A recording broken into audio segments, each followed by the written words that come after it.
بسم اللہ الرحمن الرحیم۔ پروگرام اوپن مائک کیفے میں آج جو ہمارے معزز مہمان ہیں وہ کسی بھی تعارف کے محتاج نہیں۔ ان کا شمار پاکستان کے بڑے قراء میں ہوتا ہے۔ میری مراد حضرت مولانا قاری عاطف انجم صاحب ہیں۔ میں انہیں اپنے پروگرام میں خوش آمدید کہتا ہوں۔ السلام علیکم۔ وعلیکم السلام۔ ہم اپنے پروگرام کو آگے بڑھاتے ہوئے سوال و جواب کا سلسلہ شروع کرتے ہیں۔ کر صاحب سب سے پہلے تو آپ یہ بتلائیے کہ آپ نے کتنے سال کی عمر میں تعلیم حاصل کرنا شروع کیا؟ بسم اللہ الرحمن الرحیم۔ اللہ کا بڑا فضل ہے کہ اللہ تعالیٰ نے ہمیں دین کی سمجھ دی، ہم اس دین کی طرف آئے۔ اللہ تعالیٰ ہمیں اس پر استقامت عطا فرمائے۔ میں نے اپنی تعلیم کا جو اسلامی تعلیم کا آغاز 13 سال کی عمر میں غالباً 13 سال کی عمر میں حفظ کے لیے میں مسجد میں داخل ہوا۔ ہمارے محلے کی مسجد تھی۔ ہمارے حفظ کے بہت ہی شفیق استاد حافظ عباس صاحب، ان کے پاس میں نے شعبہ تجوید، شعبہ حفظ، ان کے پاس میں نے پڑھا۔ اور حفظ کے بعد پھر میں گجرانوالہ میں آیا، جامعہ طیبہ تجوید القرآن قاری عطاء الرحمن عابد صاحب کے پاس۔ ان کے پاس آ کر میں نے شعبہ تجوید مکمل کی، اور شعبہ تجوید مکمل کرنے کے بعد میں قراءت عشرہ پڑھنے کے لیے قاری سعید احمد صاحب کے پاس گیا، جامعہ نصرت العلوم۔ تو کیا صرف آپ نے جو ہے نا وہ حفظ اور شعبہ تجوید ہی پڑھی ہے یا کوئی اس کے علاوہ کچھ اور بھی دین؟ جی، میں نے الحمدللہ شعبہ تجوید اور شعبہ قراءت مکمل کرنے کے بعد درس نظامی کا مکمل کورس میں نے کیا۔ جی، کچھ سال میں نے پڑھا ہے مشاعرہ فرقہ میں، اور کچھ عرصہ میں نے پڑھا ہے لاہور میں، جامعہ عثمانیہ کی ہی شاخ تھی، وہاں پر میں نے پڑھا۔ اور درجہ ثالثہ سے لے کر درجہ موقوف علیہ تک میں جامعہ حقانیہ گجرانوالہ میں شعبہ درس نظامی کے ساتھ میں منسلک ہوا، اور الحمدللہ درس نظامی مکمل ہوا۔ پھر اس کے بعد دورہ حدیث جو تھا وہ جامعہ صدیقیہ مجاہد پورہ، وہاں پر میں نے دورہ حدیث مکمل کیا۔ ماشاءاللہ۔ ہمارے جو بہت ہی محسن تھے، جو ہمارے استاد تھے، وہ حافظ محمد اسلم صاحب تھے۔ اب وہ اس دنیا میں نہیں رہے، بہت پیار کرتے تھے۔ اور اس کے بعد مولانا حبیب الرحمن فاروقی صاحب منڈیالہ دیگا والے، ان کے پاس ہم نے کچھ پڑھا۔ تو الحمدللہ میرا درس نظامی کا نصاب بھی مکمل ہے۔ ماشاءاللہ۔ کر صاحب آپ نے جو ہے نا ماشاءاللہ قراءت بھی جو ہے نا وہ پڑھی ہوئی ہے، سباشرہ بھی پڑھی ہوئی ہے، اور اس کے ساتھ آپ نے ماشاءاللہ مکمل جو ہے نا وہ ایک آپ عالم بھی ہیں۔ تو اس وقت آپ کی جو ہے نا وہ کیا مصروفیت ہے؟ میری خوش قسمتی بھی ہے اور مصروفیت بھی ہے۔ میں اس کو سب سے پہلے تو اپنی خوش قسمتی سمجھوں گا کہ جس جامعہ میں نے درس نظامی مکمل کی ہے، اسی جامعہ میں اساتذہ کے مشاورت کے ساتھ شعبہ تجوید و قراءت وہ میں پڑھا رہا ہوں جامعہ حقانیہ گجرانوالہ میں۔ سن 2014 سے میں نے شروع کیا تھا، اور آج 2021 ہے، اور 7 سال مجھے ہو چکے ہیں کہ جامعہ حقانیہ میں شعبہ تجوید و قراءت اس کی ذمہ داری میرے پاس ہے۔ ماشاءاللہ۔ جتنے بھی قراء حضرات ہیں، قاری حضرات ہیں، وہ کسی نہ کسی جو ہے نا قاری سے متاثر ہوتے ہیں، ٹھیک ہے؟ تو آپ کن کن قراء سے متاثر ہیں؟ دیکھیں، بہت سارے قراء ہیں، اور ان کے ہر ایک کی میں نے تلاوتیں بھی سنی ہیں۔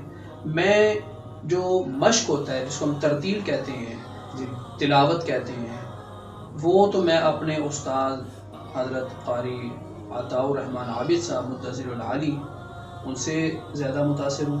وہ جو مشق کرواتے ہیں، ان کا انداز بہت اچھا ہے۔ یہ تو پاکستانی قراء ہیں۔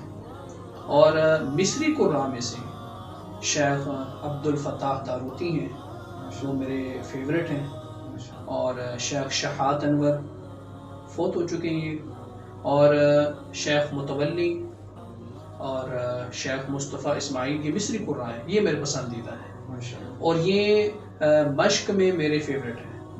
اور اس کے بعد حدر یہ قرآن پاک کا دوسرا درجہ ہے کہ پڑھنے کے لحاظ سے کہ جس طرح ہم نماز میں یا تراویح میں تلاوت کرتے ہیں. وہ سب سے پہلے جو میں نے سننا شروع کیا تھا وہ حرم کے امام شیخ سدیس، شیخ شلیم، ان سے میں نے ابتدا کی تھی. ان کو جب میں نے سنا تو میرے اندر تجوید کا ایک جذبہ پیدا ہوا، حفظ کا بھی تجوید کا بھی، اور الحمدللہ آج وہ میرا جذبہ پورا ہو چکا ہے کہ میں نے تجوید کو سیکھا اور مزید اس کو پھر آگے سکھا بھی رہا ہوں. ان سے میں زیادہ متاثر ہوا ہوں. اور اس کے بعد پھر شیخ مشاری بن راشد العفاسی، یہ کویت کے قاری ہیں، بہت عمدہ قرآن پڑھتے ہیں. اور شیخ سدیس اور شیخ شلیم کے بعد پھر یہ میرے فیوریٹ ہیں. پھر اس کے بعد ان کے جو استاد ہیں شیخ ایوب برماوی صاحب رحمۃ اللہ علیہ، فوت ہو چکے، یہ مسجد نبوی کے امام تھے اور بڑی انہوں نے وہاں پر اپنی ذمہ داری نبھائی ہے جی. تو یہ میرے فیوریٹ قرآن تجوید میں، مشق میں اور اس کے بعد حدر میں، یہ میرے پسندیدہ ہے اور میں ان کو فالو کرتا ہوں. تو آپ ان سب میں سے کسی ایک کو زیادہ پسند کرتے ہیں، اس کو فالو کرتے ہو؟ ابھی تو سب سے زیادہ میرے جو پسندیدہ ہے وہ ہیں شیخ مشاری بن راشد العفاسی جو کویت کے قاری ہیں، اور سب سے زیادہ میں انہیں کو آج کل میں سن رہا ہوں اور اسی انداز میں نماز وغیرہ تراویح وغیرہ اسی انداز میں پڑھاتا ہوں اور بہت ہی اچھا لہجہ ہے جی ان کا، اسی کو میں نے فالو کیا ہے اور اسی کو میں آگے پڑھتا ہوں.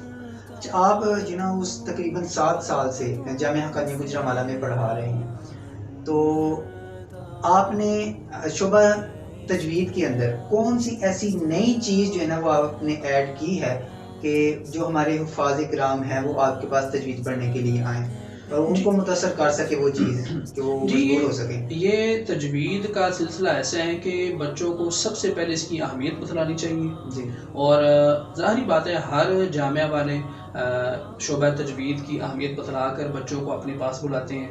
اور ہم نے جو نئی چیز اس میں ایڈ کی ہے وہ یہ ہے کہ ہم نے مکمل ایک سسٹم رکھا ہوا ہے کہ مائک کے سامنے بچوں کو بٹھایا جاتا ہے، ان کو تلاوت سکھائی جاتی ہے، پھر ان سے تلاوت کروائی جاتی ہے، اور ہفتہ وار ہمارا بزم قرات کے نام سے ہماری محفل ہوتی ہے اور اس میں بچوں کو تلاوت کروائی جاتی ہے تاکہ کل کو جب وہ شعبہ تجوید سے فارغ ہوں اور کہیں ان کو تلاوت کرنی پڑ جائے تو یہ کہیں جھجک محسوس نہ کریں، دل میں تنگی محسوس نہ کریں اور یہ بے جھجک ہو کے تلاوت کریں. یہ ایک ایسی چیز ہے کہ جب مائک کے سامنے بچوں کو کلاس کے طلباء کے سامنے بٹھایا جاتا ہے تو لازمی بات ہے بچے میں وہ پھر کانفیڈنس پیدا ہوتا ہے، تو خود اعتمادی پیدا ہوتی ہے کہ میں یہ تلاوت کر سکتا ہوں. اس کا فائدہ یہ ہوتا ہے کہ جن بچوں کی آواز خوبصورت ہے وہ تو زیادہ سیکھتے ہیں، لیکن ظاہر بات ہے آواز اللہ تعالیٰ کی نعمت ہے، تو جن بچوں کی آواز زیادہ اچھی نہیں بھی ہوتی وہ بھی بڑے شوق کے ساتھ تلاوت کرتے ہیں. اور جب یہ جا کے اپنے گھروں میں بتاتے ہیں کہ وہاں پر شعبہ تجوید کو اس انداز سے پڑھایا جاتا ہے، سکھایا جاتا ہے، پھر ظاہر بات ہے پھر لوگ اور زیادہ شوق رکھ کے آتے ہیں. اور یہی ہمارا مقصد ہے شعبہ تجوید کو آگے پھیلانا، آگے بڑھانا. تو ظاہر بات ہے اللہ تعالیٰ کا بھی فرمان ہے کہ قرآن پاک کو تجوید کے ساتھ ہی پڑھنا چاہیے، وَرَتِّلِ الْقُرْآنَ تَرْتِيلًا، کہ خوب ٹھہر ٹھہر کر پڑھیں. اور ٹھہرنے سے مراد یہی ہے تجوید کے ساتھ، جس کی وضاحت حضرت علی رضی اللہ تعالیٰ عنہ بھی فرما چکے ہیں کہ ترتیل کیا ہے، ہوا تجوید الحروف و معرفت الوقوف، کہ تجوید کے ساتھ حروف کو ادا کرنا اور وقف کو پہچاننا، یہی تجوید ہے. اور جب یہ بات بچوں کو سکھائی جاتی ہے، جب ہمارے بچے دوسرے شہروں میں جاتے ہیں اور بتاتے ہیں جا کے ہمارے جامعہ میں یہ معاملات ہیں تو شوق کے ساتھ آتے ہیں، اور یہی ہمارا مقصد ہے. جی کر صاحب یہ بتائیے گا کہ جس طرح کے حفظ یہ بھی وفاق کے ساتھ جو ہے نا اس کے امتحانات وغیرہ ہوتے ہیں اور درس نظامی کے بھی ہوتے ہیں، کیا تجوید کا بھی یہ سلسلہ ہے؟ جی ایک نئی چیز ہے جی. جیسے آپ نے پہلا سوال کیا کہ آپ نے نئی چیز کیا ایڈ کی ہے جی. ایک تو اس حوالے سے میں نے بات کی کہ ہم نے مکمل ایک سسٹم رکھا ہوا ہے جس میں بچوں کی پریکٹس کروائی جاتی ہے، مشق کروائی جاتی ہے. اور دوسری چیز ہم نے اس میں یہ رکھی ہے کہ ہم نے اپنے شعبہ تجوید کو وفاق المدارس العربیہ پاکستان کے ساتھ الحاق کیا ہے. اس کا فائدہ یہ ہے کہ بچوں کو جو تجوید سے جو بچے فارغ ہوتے ہیں ان کے 2 امتحان ہوتے ہیں. ایک جامعہ کی طرف سے ہوتا ہے، اس کی بھی سند ہوتی ہے، اور پھر بچے جب وفاق کا امتحان دیتے ہیں پھر وفاق کی طرف سے بھی ان کو تجوید کی سند ملتی ہیں، اور بہت ان کے لیے پھر فائدہ مند ہے آنے والے وقتوں میں کہ جب ان کو کہیں پڑھانا پڑ جائے تو ان کو کسی قسم کی کوئی پریشانی کا سامنا نہ کرنا پڑے، تو وہ اپنی تجوید کی سند بھی ان کے پاس آ جاتی ہے، اور وفاق کی سند بھی ان کے پاس موجود ہوتی ہے۔ تو یہ ایک بڑی میں سمجھتا ہوں کہ نئی چیز ہے، اور ہونی بھی چاہیے کہ بچوں کو ان کی سند کی ویلیو بڑھانی چاہیے، اور وفاق کے ساتھ ان کی سند کی ویلیو بہت زیادہ بڑھ جاتی ہے۔ تو ہم الحمدللہ اس پہ محنت کر رہے ہیں، میں ہوں، میرے ساتھ میرے کولیگ قاری احسان الحق صاحب ہیں، وہ بھی اسی جامعہ کے پڑھے ہوئے ہیں، وہاں کے فارغ ہیں، تو وہ میرے ساتھ ہیں، الحمدللہ ہم بہت اچھا تجوید کے نظام کو چلا رہے ہیں۔ تو وفاق المدارس کے ساتھ ہمارے اس کا فائدہ میں کیا ہوا ہے کہ پچھلے سال ہمارے ماشاءاللہ 6 طلباء تھے جنہوں نے تجوید کا امتحان وفاق کے ساتھ دیا، اور الحمدللہ وہ سب کے سب ممتاز درجے سے پاس ہوئے ہیں، اور یہ بہت بڑی بات ہے، بڑی خوش قسمتی ہے ہمارے لیے، ہم نے جو محنت کی ہے اللہ تعالیٰ ہمیں اس کا صلہ بھی دے رہے ہیں۔ ماشاءاللہ جی، اللہ تعالیٰ آپ کی محنت کو قبول منظور فرمائیں۔ قاری صاحب، آپ حفاظ کرام اور علماء کرام کو ہمارے اس چینل کے ذریعے کوئی پیغام دینا چاہیں؟ جی، میں تو ادنا سا طالب علم ہوں، دین سیکھ رہا ہوں ابھی، میں یہی پیغام دینا چاہتا ہوں کہ جو میری بات سن رہے ہیں وہ میری بات کو آگے پہنچائیں کہ آپ کے جو بچے جو قرآن پاک حفظ کر رہے ہیں تو ان کو آپ ضرور تجوید پڑھائیں۔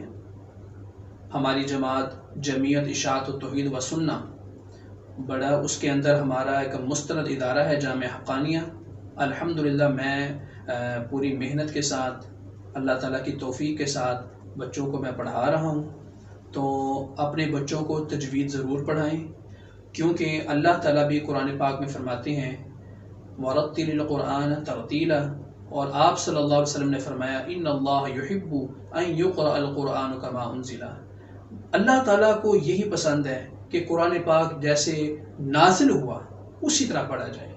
آپ صلی اللہ علیہ وسلم نے فرمایا زینوا القرآن باصواتکم، قرآن پاک کو اپنی آوازوں کے ساتھ زینت دو، اور وہ زینت اور وہ خوبصورتی وہ تجوید کے ساتھ ہی آ سکتی ہے۔ تو اپنے بچوں کو ترغیب دیں، شوق دلائیں کہ آنے والے وقت میں اچھے قاری بنیں، اور یہی بچے پھر آگے بڑھ کر اسی شعبہ تجوید کو آگے بڑھا سکتے ہیں، پڑھا سکتے ہیں۔ اور میرا تو یہی پیغام ہے کہ بچے جو کسی ادارے سے حفظ کر چکے ہیں یا کر رہے ہیں انہیں میرا پیغام ہے شعبہ تجوید کو آپ ضرور اپنائیں، قرآن پاک کو صحیح ادائیگی کے ساتھ پڑھیں، قرآن پاک کا بھی یہ حکم ہے، اور آپ صلی اللہ علیہ وسلم کے فرامین سے بھی ہمیں یہی سبق ملتا ہے۔ بہت شکریہ قاری صاحب، آپ یہاں تشریف لائے، ہم آپ کا شکریہ ادا کرتے ہیں، اور میں اپنے ویورز کو بتانا چاہوں گا کہ انشاءاللہ یہ 2-4 دنوں کے بعد الحمدللہ ہماری یہ خوش قسمتی ہے کہ مکمل قرآن پاک ایک سورت کر کے انشاءاللہ حضرت مولانا قاری عاطف انجم صاحب ہمارے اسی چینل پر جو ہے نا وہ تلاوت کریں گے، اور آپ تمام آپ سے گزارش ہے کہ آپ اس کو سنیے اور آپ آگے دوسروں تک پہنچائیے۔ بہت شکریہ، انشاءاللہ پھر آپ سے ملاقات ہوگی کسی نئے مہمان کے ساتھ۔ السلام علیکم۔